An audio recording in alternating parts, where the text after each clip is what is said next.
You know, I used to believe in angels. I honestly believed that they comforted me when I was in need, and they watched over me when I was in times of peril, and that they whispered to me day and night, and that they were whispering that God loves me, and that He was protecting me from harm. I walked through each and every day with grass stains on my knees, bruises on my elbows, band-aids on my hands, and those angels' wings kept me safe from the real harm. They blowed that calm, gentle breeze that grew into a hurricane to beset me on all sides with a sort of safety bumper. Now, don't get me wrong, though, there were plenty of times I pushed my luck, and my imaginary guardians, well, I pushed them to the limit. I mean, how was I still here after nearly 35 years, if not by the grace of a God and the protection of His agents? I mean, why am I here now? Why am I here now while there are coffins that are being lowered into the cold winter ground in Connecticut? What have I done with my life that gives me the right to be here, while a child that may have done so much more lies in a closed casket as her father finds the special present she asked for Christmas hidden away in the trunk of his car? What have I done with my life that gives me the right to complain about hardship and adversity while a wife walks into an empty house, once full of hopes and dreams and plans, and now it just breathes every memory into her as she walks through the quiet halls? I mean, what have I done to deserve to be here? What lottery did I win? And why did the angels that watched over me so well for so long when I didn't even care? And why did they watch over me when I had all but turned away from their maker? I guess maybe it's because the cloud of heaven was never anything more than a shield against the reality of this world. And once your head is out of the clouds, you tend to see things more clearly. That the reality is that bad things will happen all the time. And that reality is that we will always be shocked and terrified by the news of what another one of our species has done. And that the reality is that a God, if one even exists, has been completely stripped of their power. No rule that man has ever made would have been able to limit an omnipotent God, and yet no God intervened. No God ever intervenes. When I was in my private Christian high school, they were heavy on the belief that everything that happened was according to God's will. When one of my classmates died on the operating table, it was because God needed a piano player.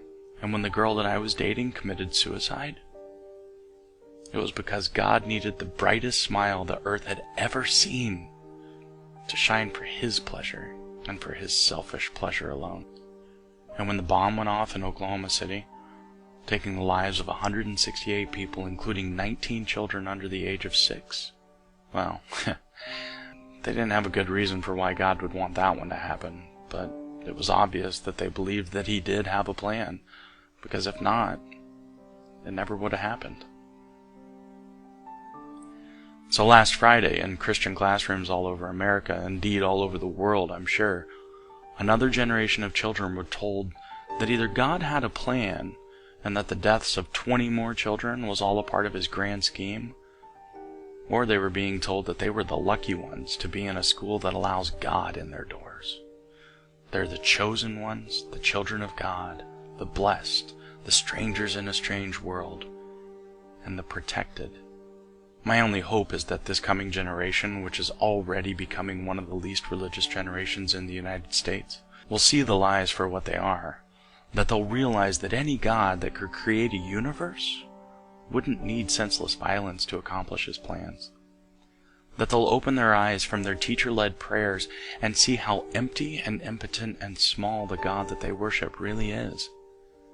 And that they'll finally start asking those questions that lead to truth and freedom from the chains of a belief that reduces them to pawns and to cannon fodder. The believers like to tell us that it's our fault. That if it weren't for us damned atheists, their imaginary friend would have miraculously stopped the bullets from ripping into the bodies of those children.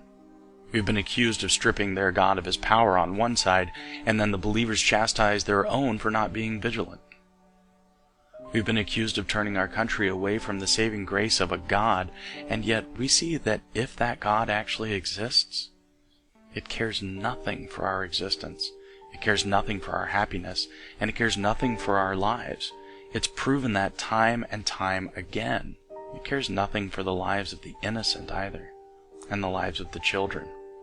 Those children that think only of today, and only of this moment, and only of the joy and the love they can give, and thriving on the love that they receive. And yet we know that even if a God exists, well, we're still on our own here.